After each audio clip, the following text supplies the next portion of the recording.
In today's episode, we are talking about sublimation. What is this craft technique? What can you make? And what do you need to get started?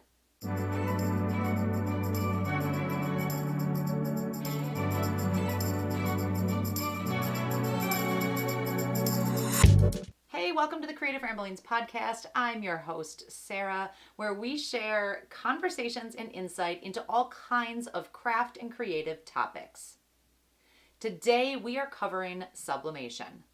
But before we get into our main topic, I just want to highlight some craft deals that are going on right now. We are almost coming up on Christmas. It is December 12th. December 12th? That sounds about right. And there's a couple things I want to point out here. Cricut is just finishing up their 12 days of deals, which runs through the 14th. So they have something new every day. And they do have free shipping right now on orders over $50. So that's always a plus if you can get it shipped for free. Tech Wrap has their December mystery boxes. So Tech Wrap makes a lot of great vinyl and heat transfer vinyl, sticker paper, all kinds of crafting materials. They're really high quality. They come in so many amazing colors and patterns. I really like Tech Wrap. So in these mystery boxes, you can pick which one. There's 4 kinds. You could get adhesive vinyl, heat transfer vinyl, sticker paper. You pick like your style of vinyl that you want. It's $99 a box. You get 15 rolls of material plus a craft accessory. And right now, if you buy 2, you save 10%. And these boxes do not last long. When they're gone, they're gone. You just won't find them on the site. Last week, I shared a video on a brand new non-Cricut smart cutting machine. It is from a company called Lockleak, which is affiliated with HTV Run, which makes a lot of heat presses that we're going to talk about today. This smart cutting machine has been pretty good so far. I have not been disappointed by any of its features. The video's here on my channel if you want to take a look at it, but it's in pre-sale and you can get it for as low as $189. So I have a discount code for that down in the description if you want to learn more about it. The other thing I want to point out is some deals going on over at Pro World. Since we're talking about sublimation today, they are like your headquarters for all things sublimation. Great deals when you buy in bulk for blanks or if you buy starter kits. So as we dive into sublimation, you're going to learn that there's a lot of things you need, and these starter kits are a really good way to get started. They also have a really good clearance section right now. I love shopping clearance, so go take a look at that. If you want to stay up to date on all the deals, I have a weekly newsletter that goes out every Thursday, and I share as many deals as I can find related to the craft world. You can sign up for that newsletter and get it in your inbox, so when you're ready to shop, those deals are ready for you. So let's talk about sublimation. That is today's topic, and I am going to talk to you like you have no idea what this is. Maybe you're a crafter, you like creating things, you like making projects, and you want to try something new. So let's dive in very beginner basic level to sublimation. The first question we need to ask is, what is it? So sublimation is the process of taking a really vibrant, colorful printed image and infusing it onto a blank. So you could make a shirt. You could also make a tumbler and all kinds of things in between. You can do hard-sided items or soft items. I have done ornaments. We've got some ornaments here. Glass, ceramic, metal. I've done mouse pads and can koozies and tote bags and shirts. All kinds of things.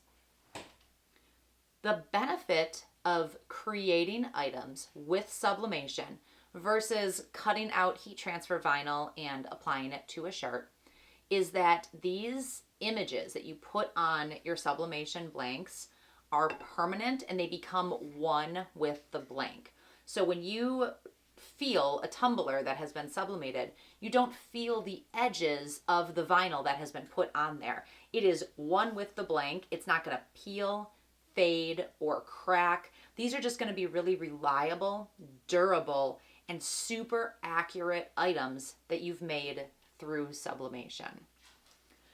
So how exactly does this printed image become one with the blank? This is a pretty cool process. So you print an image onto paper, and we're going to get into how to do that. And the ink stays on the paper, and then you put the ink onto your sublimation blank, and through the process of heat, really high heat and pressure, that ink turns into a gas, but the image stays intact. And then the gas is absorbed into the sublimation blank. It is a super cool process. You need a couple of very specific tools and materials to do it, but the results are just beautiful. One of my favorite things to sublimate is photos. I've got a photo ornament right here. This is glass, so you can kind of see through it. But photo ornaments are really neat because all the detail in the photograph stays intact when you transfer it over to your blank. I recently did puzzles with sublimation, and those are going to make such cute gifts.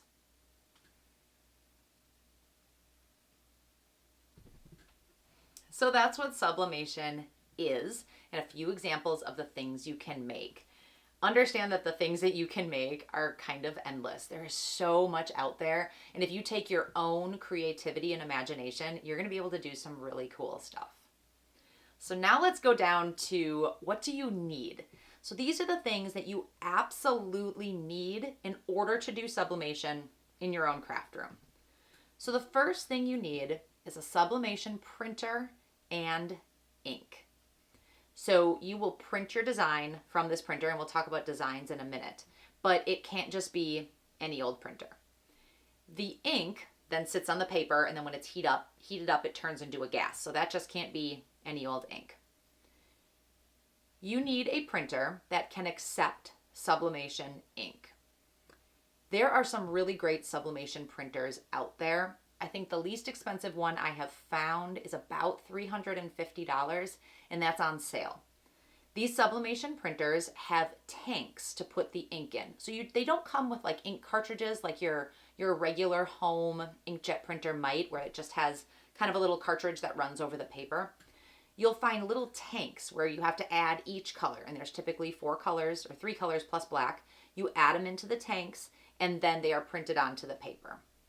So sublimation printers can start around $350, and they go up exponentially from there. Because if you're sublimating something very large, you can purchase a printer that will print on really large sheets for you. You can also kind of make your own sublimation printer, a DIY if you may. That is what I did for my first sublimation printer. So I went out and I purchased a Epson EcoTank printer. It has to be new. You cannot take a printer that has already had dye ink or regular ink in it because it won't mix well with the sublimation ink. So I went out and bought a brand new Epson EcoTank printer, and I gave the ink away. I didn't need it. And then I purchased sublimation ink.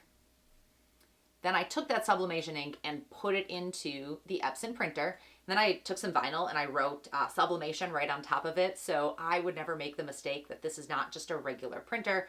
This is a sublimation printer. I was able to do that for right around $200 for the printer and then the price of the ink. This prints on regular sized paper like letter size or A4 size paper. I haven't found the need to do anything bigger than that, but a converted Epson printer has worked really well for me. If you want to go that route, I do have a video on exactly how to do that, like a step-by-step video. So you'll need to have a printer. Whether or not you choose to purchase a sublimation printer, that's up to you, or to purchase one and then convert it. But you'll need the printer and the sublimation ink. All the products we're talking about here today, I'm going to link them down below. I'll link my favorite sublimation ink and the Epson that I converted as well. The next thing you'll need is sublimation paper. So we have the printer, we have the ink, and it prints out onto paper. And we can't just use regular copy paper. So we're going to use sublimation paper. And this kind of feels like paper. Mine has the logo printed on the back, the logo of the company that makes it. And on the front, it almost feels like a textured cardstock because there is a coating over the top of the paper. So when the sublimation image is printed, it holds it on that paper without absorbing it, because we want to hold that image exactly where it is so that it can then be transferred over to the blank. I purchased a pack of 110 sheets of sublimation paper for about $20. And there's a lot of different types of sublimation paper. They're graded by weights, so there's heavy ones and lighter ones, and different weights can be used for different applications. The one I have linked below, I use for everything. It's a really good multi-purpose sublimation paper to use. So we've got our printer, our ink, and our paper. So we've printed out the design, and now you need something to put it on. And sublimation cannot be put on just anything. There's a lot of things they can go on, but you have to be particular in the blank that you choose. So when dealing with anything soft, like the shirt that I'm wearing, if you are going to sublimate it, it has to be made of a high polyester content. So a tote bag, a mouse pad, a can koozie, a shirt, a sweatshirt, jacket, whatever you're doing, it has to have a high polyester content in it. When you're sublimating on a hard surface like ceramic, metal, or glass, that item has to be coated with a polyester or a sublimation coating in order for the image to stick to it. You want to purchase these items from a reputable brand because we are using high heat and pressure to get this image onto the item. If you were to use a kind of knockoff brand or something that isn't meant for sublimation, this could crack, this could shatter, or if it's a shirt, it could burn, and we don't want to do that. So make sure you're seeking out sublimation blanks. And as I mentioned earlier when we talked about deals, Pro World is a great place to go for blanks, and I have them linked down in the description as well. The next thing that you absolutely need when sublimating anything is heat-proof tape. So we're going to print our image, and then we're going to put it around our blank. So let's say we're going to put it around this blank tumbler, and then we're going to put it into a press to heat it. I need tape to hold it in place. If I were to use masking tape or Scotch tape, that tape will melt and it might start on fire. We don't want to do that. Again, really high heat being used here.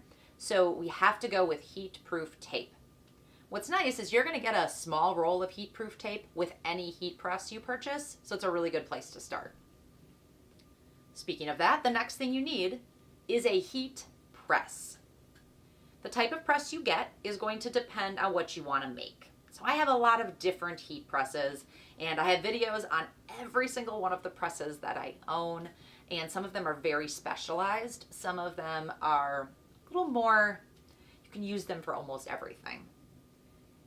So if you want to mainly sublimate fabric items like a shirt or a mouse pad or a can koozie or a tote bag or a jacket, a traditional flat heat press is probably going to work well for you. You've probably seen these. I share the HTV Ront ones all the time. Cricut makes a heat press. You can even use those big handheld heat presses. They kind of come down with a big clamp on the top, and it presses your item. Heat presses can start about $200, maybe a little bit less for a good flat heat press with a nice bed, and then they can go up from there.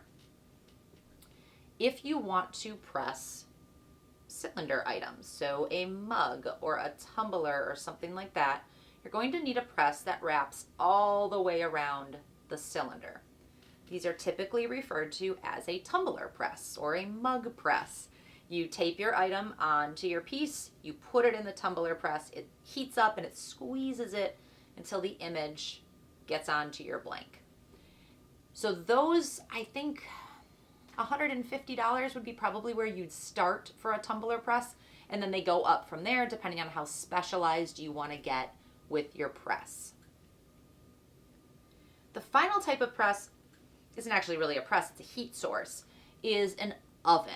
A little like tabletop oven. I have a sublimation oven from Pro World that you put your mug or your tumbler or your ornament or your shot glass in it, and there is a shrink wrap you put over it to create pressure. It heats up and it sublimates. You cannot do like a shirt or a fabric item in an oven, but it is excellent for all shapes and sizes of drinkware. So those are the different types of heat presses you might want to use for sublimation. Another thing you absolutely need is heat-proof gloves. Anytime you buy a heat press, you're going to get a set of gloves. They're not the greatest gloves, but they will do in a pinch. You can also use oven mitts from your kitchen. We're dealing with very high heat between 350 and 400 degrees. You can't be touching this with your bare hands. Wear gloves. Couple other things I think you definitely need when you're using your heat press. You're going to want some like white cardstock or blank paper, maybe some parchment paper, because when you sublimate, the ink is going to seep through your other layers and it could get onto your heat press. So just having some extra paper around is going to be helpful. Those are the items that you absolutely need to have to get started with sublimation. Some things that I think it's nice to have, I didn't have these items right away, but as I move forward in my sublimation journey, I've added these things and they've made things a lot easier. So the first is a cup cradle. It is this cool little contraption you put on your desk. You take your tumbler and you lay it in the cradle. It allows you to wrap your printed image around your tumbler or your mug or whatever drinkware you're using and really line everything up without it sliding around. It's a pretty inexpensive piece, but it makes a big difference. The other thing I like to have on hand are weeding tools. So if you're a Cricut user or a smart cutting machine user, you probably have some of these tools. I use my tweezers and my just regular weeding tool to pull the paper off the tumblers or the shirts or whatever after they have been sublimated. It's also nice to have like a craft knife or a pair of scissors on hand to get that stuff off as well. When you are sublimating, you want to make sure that your shirt or your tumbler, whatever it is really, really clean and lint free. If I were to go put this image onto this shirt and there was a bunch of like extra fuzz on there, it's going to show through my image and it's not going to look great. So a lint roller is really good to have on hand for both shirts and for hard-sided items too. For all my hard-sided items, I clean them with rubbing alcohol first. So rubbing alcohol and a lint roller, really inexpensive, but add them to your collection for sublimation. I also like to keep a roll of parchment paper and just a pack of white cardstock and copy paper on hand, again, to sandwich those items so the ink doesn't stain my heat press. And then I also use a piece of Teflon for my big heat press as well. So those are the nice to have items when we're talking about sublimation. All right, let's talk a little bit more about blanks. So I've mentioned a couple times Pro World is a great source for blanks. You can buy one item, you can buy 100 items, and they get cheaper as you buy in bulk. If you don't want to order online and maybe you want to go shop in person, you can absolutely go out and buy some t-shirts or buy some blanks and try sublimating them. Here's what you want to look for. If you are looking for hard-sided drinkware, do not go to Target and pick up a white mug. It's probably not a sublimation mug. Head to a place like Michael's or Joann or your local craft store and look for something labeled sublimation. It's typically going to have a straight side. It might not, it might be tapered, but you can sublimate all kinds of things. They come in metal, ceramic, glass, all kinds of materials. Again, we've got these ornaments too that you can sublimate. So head to a craft store and look for sublimation blanks. Clothing is a little bit easier. So you could go to Target and look for clothing that has a high polyester count. You want to stay with at least 65% polyester, but ideally you're looking at 100% polyester. When I add a sublimation image to a 100% polyester shirt, I can wash that over and over again. I'm not going to get any fading. The lower the polyester count, the more fading is going to happen. So it's going to give you kind of a worn look when you wash it. But I like looking through clearance racks for light colored shirts with a high polyester count because they're just kind of fun to test with, and just, you get a $3 shirt and you make something nice for yourself. So you can do that stuff in person. As far as clothing or tote bags or whatever fabric you're looking for, light colors are going to be best because a sublimation printer typically doesn't print in white. So you want your background to be a light color so that you can put your colorful image on the front. All right, so I think we've talked about all the different supplies and materials. I want to talk to you a little bit about designs. What do you put on your sublimation blanks? You've got your printer, your ink, your paper, you're ready to go, your heat press is ready, but where do we find these designs to make these really cool tumblers? So you can go make your own. If you are an artist and you have designs, go for it. We can get those on.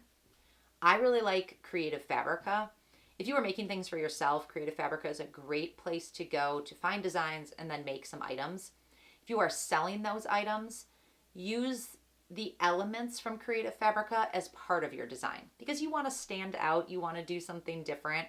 So use Creative Fabrica. It comes with a commercial license when you buy a membership, so you can sell whatever you're making there. But scroll through there, you're going to find some great stuff. Once you have your designs ready to go, let's say we're making a mug, I need to size it appropriately and I need to print it in a very specific way. So I'm going to need some type of software that will help me print the right size and style design. I have, right now, my sublimation printer is a converted Epson EcoTank printer. So I don't have like a software that comes with it.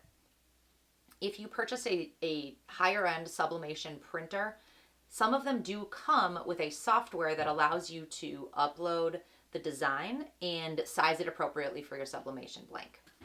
But if you don't, I highly recommend using Google Docs, or if you have like Microsoft Word, something like that. I take my images, I bring them into Google Docs, I measure my cup, and then I size my image appropriately. Then I go to print. I choose my Epson sublimation printer, and in the settings, so when you're printing and you can like dial into more settings and more settings and more settings, go until you can find the most detailed settings. You want to choose a high quality print. So you want it to use a lot of ink. Sometimes I can do standard, but usually I'll choose high quality. Then I want to set the paper type. I find that if I choose a thicker paper, like a presentation paper with a matte finish in my printer settings, I'm going to get a really good quality image that's printed. The final thing that you need to do, which is probably the most important, you need to mirror your image. And in my Epson software, there is a button where I can just mirror my image. On this coffee mug here, I have the letter V with some butterflies on it. This wouldn't be so bad if it wasn't mirrored because it's the letter V, so it's same on both sides. But if you had a letter that was, like the letter B, if I didn't mirror it, it would show up backwards on my cup. Because when the image prints, we put it on the cup and it goes on mirrored. So make sure your design, wherever you get that design from, is mirrored when you print it. Then you can go in and start the sublimation process.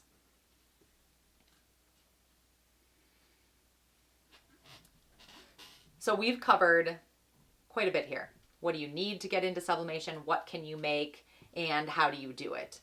I have a full playlist on sublimation that walks you through how to create all kinds of different projects. I just recently did a live on sublimation, so there's a lot of information out there. One thing I do want to touch on real quick here, we talked about you needing high polyester content in your shirts in order to sublimate. There is a workaround for that is really cool. HTV Ront and some other companies make a sublimation HTV. So this product can be cut with your Cricut, or you can just cut it with the scissors, and you iron it onto a cotton shirt or whatever you have, and then your sublimation print will be put on top of that HTV. So the cotton shirt isn't doing anything other than holding the HTV, but the HTV has a polyester coating on it, so it can then absorb the sublimation ink. It doesn't feel like it's one with the shirt. It feels like there's HTV on the shirt, but it's a way to get a really vibrant, beautiful photo or graphic onto fabric that's not polyester. I do have a detailed video on that too that walks you through exactly how to do that. Once you have all of these sublimation materials, which, to be honest with you, it's an investment to purchase the printer, the paper, the heat press, the blanks, all those little accessories. It's an investment. But once you have it, these processes go so fast, and you can make gifts, you can make items to sell, you can make fun drinkware for yourself. It just goes really, really quick, and it's super easy to do. You do want to make sure that you are performing proper maintenance and upkeep of your tools, especially your printer. Anytime a firmware update comes across or it's suggested that you clean your print nozzles, make sure you're doing that to keep it in good working order. I also recommend sublimating often. I have let my printer go, I want to say the longest I let it go was like 2 months in between sublimation projects, and it did not print. I had to do a power clean of my printer. It got these clogs out of the nozzles, and it worked. My printer is just fine. Just had to add some more ink, but I don't ever want to do that again. And so I make sure I use my sublimation printer at least once a month. This time of year, I'm using it almost every day, but don't let it sit too long or you can get some clogged nozzles. So just take care of what you have. It's going to last a long time. It's kind of universal advice.